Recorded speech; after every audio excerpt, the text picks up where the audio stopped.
Perhatian, perhatian. Pintu studio Tonight Show Premier telah dibuka. Untuk penonton yang tidak menonton TV, dipersilahkan masuk. Dulu waktu kecil saya dibilangnya gitu, kalau kebanyakan masturbasi pakai tangan kanan, itu belok ke kiri. Enggak, Elaine. Nah, karena saya belok ke kanan, saya akhirnya pakai tangan kiri terus dok waktu kecil itu. Makanya saya begini-gini, nggak pakai tangan, biar lurus. Pakai paha sendiri.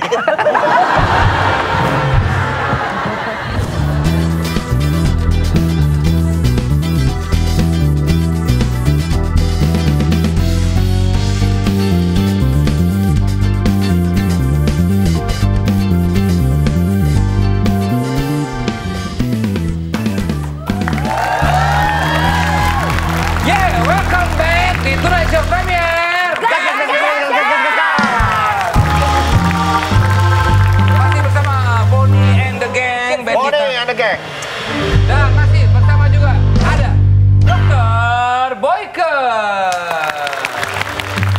Menarik perbincangan kita sekali lagi, apa yang kita hadirkan bersama Dr. Boyke. Sebagai edukasi ya. Sebagai edukasi, tolong dicerna baik-baik. Secara bijaksana. Secara bijaksana. Ya. Secara dewasa. Dan tidak main-main. Dok, tema kita malam hari ini adalah tips memuaskan pasangan di ranjang. Oke. Ini di ranjangnya, ini sebenarnya nggak harus diranjang ya. Nah, bebas. Bisa di atas bathtub, bisa di atas karpet, Di meja dapur. bisa di meja dapur, betul, di atas sofa. Bagian dari... Kalau jadi kebayangin Iya, sih. nggak apa-apa kan sama pasangan. Iya. Pasangan orang lagi. Gue pulang kali ya. Ya udah, lo tadi kan ngomong pasangan orang langsung ajak pulang. Nih dok, pertanyaan pertama, silakan. Iya, pertanyaan yang pertama dok, ini banyak sekali kan juga menjadi hal yang minder juga buat para cowok. Misalkan dia ngerasa alat kelaminnya kecil, apakah bisa memuaskan pasangannya? Padahal kan sebenarnya Titik G-spotnya mungkin di dalam banget. iya, jadi nggak bisa. Nggak nyampe. Nggak nyampe. Ada Ada tulisan gitu kedalaman 100 meter. Nah. Wah, jauh amat. Akhirnya disambung sama dia. Itu kan sesuatu hal yang emang udah karunianya dikasih segitu kan Iya. dok. Nah gimana sih biar Gini, karunia? Nah, ini, ya kan ini. itu kelamin karunia. Nggak bisa sering pipis. orang berpikir bahwa mereka itu membandingkannya dengan blue film yang alat kelaminnya gede-gede dan sebagainya. Saya pernah dalam rangka pendidikan seks itu juga di Belanda waktu itu sempat ngeliat bagaimana sih cara pembuatan film, bahkan dipresentasikan waktu itu ya di dalam satu kongres seksologi. Yang mereka itu kelihatan besar karena memang di dalam kameranya juga dikasih pembesar gitu loh, satu. Kedua, cara angle mengambilnya itu juga kelihatan jadi lebih panjang. Nah, itu yang saya membuat pakai angle macam-macam tetap kecil aja. terus mereka di dalam pembuatan film tersebut. Nah, satu mitos bahwa G-spot itu dalam, enggak. G-spot itu letaknya pada bagian yang sangat sensitif pada vagina itu adalah sepertiga bagian atas vagina. Semua wanita? 11 di antara jam 11-12. Jadi begini, ini vagina, kita raba sepertiga bagian atas, 2/3-nya tidak ada saraf sama sekali. Jadi penis sekecil apapun masih bisa memuaskan. Kalau dia bisa menyentuh daerah sepertiga bagian atas vagina. Loh, tapi ada batas minimum nggak sih dok? 8, 9 itu masih bisa. Berarti di bawah itu nggak bisa? Udah nggak bisa. Kita sebut mikropenis. Atau katanya 9 cm. Katanya kalau yang pada saat ereksi. kalau yang rapet banget harus minum obat yang penis licin tuh bener nggak sih? Penis licin. Yang rapat apanya? Ada obat penis licin? Enggak, ini kakak tuh Oh lagi itu ngomong. penisilin. Ya, nggak apa-apa saya benerin sendiri. Tapi nggak masuk ke... Nggak apa-apa saya jokesnya farmasi mungkin jarang yang mengkonsumsi obat. Iya, Gue paham kita pakai penisilin. rumah kak, penisilin kita makan penisilin. Iya penisilin, cuman kok buat apa? Ya. Oke. nyambung. Berarti sebetulnya ada kan yang cewek katanya wanita yang nggak bisa orgasme. Saya pernah dengar ada cewek nggak pernah orgasme. Penelitian di Indonesia sendiri, 70% wanita Indonesia jarang atau tidak mencapai orgasme. Kasian banget Hanya kadang-kadang kita saja. perempuan ini. Itu penelitian loh. Oke. Waktu itu yang melakukan juga dokter dari RSCM. Artinya apa? Artinya memang wanita-wanita Indonesia apa ignorance, ketidaktahuan, atau pria-prianya juga egois. Yang jelas sebenarnya setiap wanita itu di dalam gennya itu sudah terpasang bahwa mereka itu secara gen itu mampu mencapai orgasme. Tapi kenapa tidak terjadi? Karena prasyarat untuk mencapai orgasmenya tidak diberikan oleh si pria dan si wanitanya juga tidak tahu. Jadi itu kayak menuju kita dari Jakarta menuju puncak lah gitu ya. Ada stepnya lewat lewat ini sampai akhirnya sampai Taman Safari gitu ya. Loh, gitu. kan mau ke puncak. Kan Taman Safari di puncak. Oh, iya. Saya fokusnya kemana sini? Tapi dok, ada berbagai macam cara nggak sih untuk misalnya apakah memang setiap orang beda-beda untuk dibuat orgasme?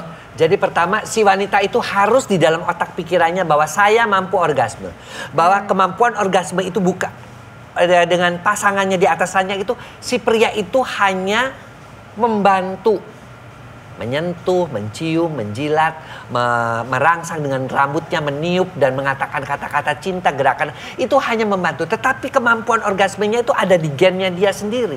Dia sendiri yang harus bisa orgasme. Tapi dok, nah kebanyakan si wanita di Indonesia ini mengharapkan laki-laki baru ngaco kalau dia bisa bikin gue orgasme. Jadi sampai 15 menit, 30 menit juga nggak bisa orgasme, si laki-lakinya juga udah keburu capek. Karena di dianya sendiri terpaku bahwa orgasme itu hanya diberikan oleh pria, bukan built-in dari dirinya sendiri. Berarti mindsetnya juga harus diperbaiki dok ya? Itu dia. Mindset dirinya untuk bisa orgasme juga. Iya. Terus kalau kayak jenis-jenis penis itu pengaruh nggak sih dok? Karena katanya ada yang gemuk. Bengkok. Penelitian lurus. sih memang kalau penelitian itu waktu itu dilakukannya di Inggris ya terhadap wanita-wanita yang mencapai orgasme dan mereka merasa nyaman dengan penis seperti apa yang bisa membuat mereka orgasme. Karena di sana kan mereka biasa sih berganti-ganti pasangan dari mulai SMP kan mereka. Ternyata yang pendek dan kekar. Karena apa? Karena ya itu tadi dia bisa menyentuh bagian-bagian daripada dinding vagina. Jadi kalau panjang malah bukan jaminan. Karena secara anatomi sendiri bagian 2/3 vagina sudah tidak mengandung saraf-saraf yang sensitif. Betul kan, saya tadi nanya berarti pendek dan gemuk gitu ya sih. Kekar tuh ada ototnya apa gimana sih dok? Ini kayak gini. Kekar kayak gitu dok. Kalau ada duri-durinya kayak kaktus gini gimana dok? Kan penis dok itu kaktus. Tapi dok, tapi kalau penis bengkok gitu, emang kan memang katanya setiap cowok itu nggak mungkin lurus sempurna dok ya? Oh iya. Itu kenapa dok? Miring, ada yang bengkok, ada yang tidak ada sampai nggak mungkin. segitiga. Kalau ereksi itu segitiga tegak lurus 90 derajat, pasti miring ada 20 derajat. Nah kalau dia miringnya sampai 45 derajat, itu baru kita anggap sebagai kelainan yang harus dilakukan tindakan rekonstruksi. Tapi kalau dia cuma 5 derajat, 8 derajat, masih boleh. Sepanjang ereksinya normal, sepanjang testisnya menghasilkan sperma, it's okay. Dulu waktu kecil saya dibilangnya gitu, kalau kebanyakan masturbasi pakai tangan kanan, itu belok ke kiri. Enggak, itu. Nah, karena saya bengkok ke kanan, saya akhirnya pakai tangan kiri terus dok waktu kecil itu. Makanya saya begini-gini, nggak pakai tangan, biar lurus. Emang kenapa? Pakai paha sendiri. Kalau saya dulu masturbasi gini sih dok, duduk nih. Oh, guling. Saya pengen tarik sedikit dok ya, buat ini edukasi dan juga penyadaran diri bahwa cewek mencapai orgasme. Orgasme itu apa sih? Mungkin cewek-cewek, gue udah keluar kok. Ya. Apakah itu masuk orgasme atau apa? Jadi orgasme itu adalah keterlibatan pikiran ya dan fisik. Pikirannya apa? Si wanita merasa dia seperti melayang. Si wanita merasa dia seperti sudah nggak bisa mengatakan lagi, sehingga di orang Prancis mengatakan kematian kecil, seakan-akan mati, seakan-akan terangkat dengan kenikmatan yang tidak bisa diceritakan. Oh jadi kayak rasanya mau meninggal. Nah gitu loh ya. Kemudian aspek fisiknya apa? Adanya kejang-kejang kecil di kaki ya yang menjalar ke atas setiap 0,7 detik, disertai dengan penghisapan si penis pria ya oleh oleh rahim si wanita, dan si penis pria itu juga dijepit dan seperti diurut, dipijit ya. Nah seperti dipijit, ditambah dengan nadi yang meningkat, adanya flushing kemerahan di muka, dan juga adanya nafas yang semakin berat, dan dia tidak bisa lagi mulutnya itu merintih. Nah itulah tanda dia. Itu buat para cewek-cewek. Jadi itu mungkin nggak harus semuanya. Tidak harus semuanya, tapi itu ada beberapa ciri-cirinya. Kalau itu nggak ada berarti lo bukan orgasme, organon. Aku pernah lihat ciri-cirinya. Di swab teman aku kejang-kejang itu bagian kaki kecil. Oh itu lain itu dia. Si Esti. Dok, tapi kalau ada cewek kan suka melakukan fake orgasm kan. Nah itu ketahuan dok ya? Kalau si cowoknya bersama-sama bodoh ya nggak tahu. Tapi kalau kita mah tahu loh, kok nggak ada kejangnya, kok nggak ada flashingnya, kemudian kok penis kok nggak terjepit, nggak bergetar gitu kan, seperti diremas gitu kan. Kok nggak ada itu, berarti dia faking orgasm. Dan wanita yang melakukan faking orgasm itu sekitar 50-60% dalam satu kurun waktu ya. Karena mungkin si wanita itu sedang tidak mood untuk melayani si suami atau sedang kecapean, maka dia melakukan faking orgasm itu. Fake orgasm. Bebek. Packing, itu packing. Oh, packing. Bebek packing. Jadi gue kayak kurang nyambung ya sama lo. Mau traveling kali itu bebeknya ya? Itu Packing. Waduh. Oke, Dok, posisi bercinta apa yang mungkin paling banyak wanita yang lebih mudah orgasm, Dok? Jadi gini, beberapa peran pria ya yang membuat wanita orgasme. Pertama, dia harus membiarkan wanita itu menjadi dirinya sendiri. Suruh pilih, kamu biar bisa orgasme, suka silakan. yang mana gitu ya? Suka posisi mana. Biasanya wanita akan memilih posisi di atas, female superior. Karena apa? Pada saat female superior itu yang namanya klitoris dan itu juga dia tersentuh, termasuk G-spotnya. Ya. Kemudian dia bisa menggesernya ke arah titik-titik erogen mana. Ke kiri kah, ke kanan kah, dia bisa mencari sendiri. Ya. Kedua, lakukanlah dengan perlahan-lahan. Ya, artinya kalau si tangannya si pria juga ditarik sama dia, disuruh untuk mengelus dan sebagainya, ikutin aja maunya dia. Ya. Kemudian yang ketiga, yang juga tidak kalah pentingnya adalah si pria itu juga harus menggunakan semua caranya, ya, artinya dia ciuman dan sebagainya, ya, dengan memperhatikan titik-titik erogen daripada si wanita tersebut. Leher bagian belakang, tiup belakang telinganya, kemudian juga misalnya diisap puting susunya dan sebagainya. Itu adalah cara-cara untuk membuat si wanita itu bisa langsung menuju puncak tuh tadi. Kalau semua sudah orgasme. Misalnya kita sudah menggunakan semua daya, akhirnya kita menggunakan semua teman-teman kita untuk membantu gimana? Ya itu nggak bisa. Koyokan ya. Ini Boni, drummernya Bonnie and the Gang mau nanya nih, Dok. Silakan, Bon. Silakan, Bon. Dok, saya mau nanya. Jadi kalau dalam berhubungan badan, apakah selalu orgasme itu bisa dibangkitkan lewat bagian tubuh yang lain gitu? Misalkan digaruk-garuk punggungnya gitu, atau ditiup-tiup kupingnya, atau dijambak? Pernah tapi Bon, lo pasti pernah membuat seseorang ada kayak reaksi kayak orgasme tapi bukan dari rangsangan vagina? Saya kebetulan waktu itu pernah dia meminta saya meniup di kuping belakang. Setelah itu matanya langsung putih semua Pak, sambil kejang-kejang gitu. Wow, gitu Pak. Itu ada epilepsi mungkin? Enggak ya, jangan sampai ya. Terima kasih Dok. Oke, terima kasih Boni. Gimana Dok? Jadi pusat orgasme wanita itu tidak hanya selalu titik klitoris ataupun G-spot. Ya, tetapi juga pada bagian-bagian lain. Contohnya, seorang wanita yang menyusukan bayinya itu dia bisa orgasme ketika dia merasa nyaman dengan bayinya. Makanya beberapa pakar selalu mengatakan kalau kamu ingin memenangkan, ingin membuat wanita orgasme, menangkan dulu hatinya. Maka kamu akan menang di atas ranjang. Artinya kenyamanan si wanita itu dulu yang harus diutamakan.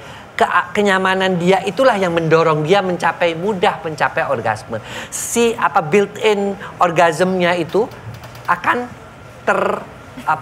terbangkitkan, terprovokasi. Gitu. Jadi kenyamanan dulu Dok. Kenyamanan dulu. Cowok juga kayaknya gitu. Sama. Maka namanya make love. Nggak selalu. Kalau cowok mah dengan masturbasi aja juga udah lebih mudah untuk orgasme. Iya sih. Jadi wanita itu lebih gimana ya? Lebih banyak aspek-aspek emosional, perasaan, rasa cinta enggak. Dan wanita itu lihat aja pekerja seks ya. Mereka tuh bisa 10 orang dan bisa semuanya pura-pura, tapi dengan pacarnya dia bisa orgasme beneran. Iya. Iya kayak biasa bintang film porno juga gitu. Iya. Jadi dia punya pacar, tapi dengan orang-orang yang bermain film dia pura-pura teriak-teriak yang segala macam hanya untuk konsumsi film. Tetapi dengan pacarnya sendiri baru dia bisa menikmati. Suami kali Dok? Pacar, karena banyak juga sih wanita-wanita yang punya pacar. Ada yang mau nanya lagi nggak? Anak band, ayo. Tuh, Tato Komeng. Jadi gini dok, tadi kan katanya perempuan lebih ke mental berarti harus dari mindset. Nah sedangkan pria dari ya udah gitu-gitu aja gitu kan. Berarti harus ya ada sebelum.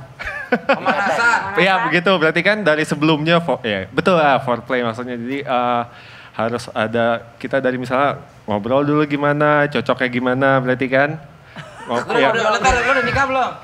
Belum. Oh belum, oke terus. Ya kan? Makanya dia cuma Dari ngobrol dulu di mana. ngobrol dulu, berarti kan memang ada ya dari intro gitu kan, ngajak makan dulu terus ya berarti nggak bisa one night stand gitu ya. Ya maksudnya kayak one night stand tuh. Tapi kan bukannya ya, one night stand pun harus ngobrol dulu kan, biar deal. itu kan One night stand ya, selalu harus ada bayar chemistry, berarti kan chemistry dulu ya. Ya. Ngobrol. Nah ini mungkin saya rangkum pembicaraannya. Jadi ketika mungkin yang terjadi sekarang di kota-kota besar ya dok ya, ketika dari klub malam, kenalan di disco, saling suka satu sama lain, terus mereka make love tanpa ada ikatan apapun, tapi hanya ketertarikan aja gitu. Apakah itu bisa menjadi orgasme menurut lo pada saat momen itu? Oke. Bisa, namanya ketertarikan orang. Namanya ketika dia di situ ketemu dengan seseorang dan dia merasa juga nyaman dengan si pria itu, ya dia bisa mencapai orgasme. Kan sekali lagi menangkan dulu hatinya dia. Baru dia bisa memenangkan di atas tempat tidur, bisa membuat wanita orgasme. Tetapi pada prinsipnya ya, namanya pikiran, emosi, perasaan, kemudian juga aktivitas fisik itu bersamaan dilakukan kepada wanita itu, termasuk si wanita itu kepada si pria itu. Kalau si pengen menginginkan dua-duanya, kan paling senang kan pria dan wanita itu adalah dua-duanya ya. Barengan. Iya. Mutual orgasm namanya. Berdua mendapatkan orgasme bersama-sama mutual. Nah, itu kan berarti dua-duanya juga harus punya teknik-teknik tertentu. Wah, kalau saya belum nikah, saya banyak pertanyaan dok, tapi karena saya sudah menikah jadi nggak berani nanya ya. Justru kamu udah menikah, kamu ada sparring partner buat dilakukan. Eksperimen. Udah nggak usah dibahas dulu. Oke, terima kasih itu dokter Boyke. Dokter mau menyampaikan apa terakhir? Silakan mungkin. Baik ya, sekali lagi bahwa orgasme itu bukanlah suatu goal. Ya, tujuan akhir, tapi Anda nikmati prosesnya. Ketika suatu hubungan itu dilakukan ya, dari mulai sentuhan, ciuman, jilatan, kemudian gerakan-gerakan verbal, ungkapan-ungkapan rasa cinta, nikmati itu. Secara langsung dia pelan-pelan akan membawa Anda membangkitkan gen-gen pada wanita itu untuk bisa orgasme, akan terbangkitkan, terprovokasi, akhirnya Anda bisa mencapai orgasme. Jadi jangan dari awal tujuan si laki-laki itu gimana ya, berapa kali ya gue bisa bikin dia orgasme. Jangan berpikir seperti itu. Justru seks itu harus dinikmati prosesnya. Wah, oke kalau gitu. Terima kasih dokter Boyke. Sama-sama. Thank you buat Bonnie and the gang dan juga pertanyaannya tadi ya. Semoga apa yang kita hadirkan ini menjadi edukasi, menjadi pembelajaran buat kita semua ya. Bisa berikan manfaat ya. Amin. Untuk yang mau menikah dan yang sudah menikah juga. Sampai ketemu lagi di Tonight Show Premier lainnya. Gas!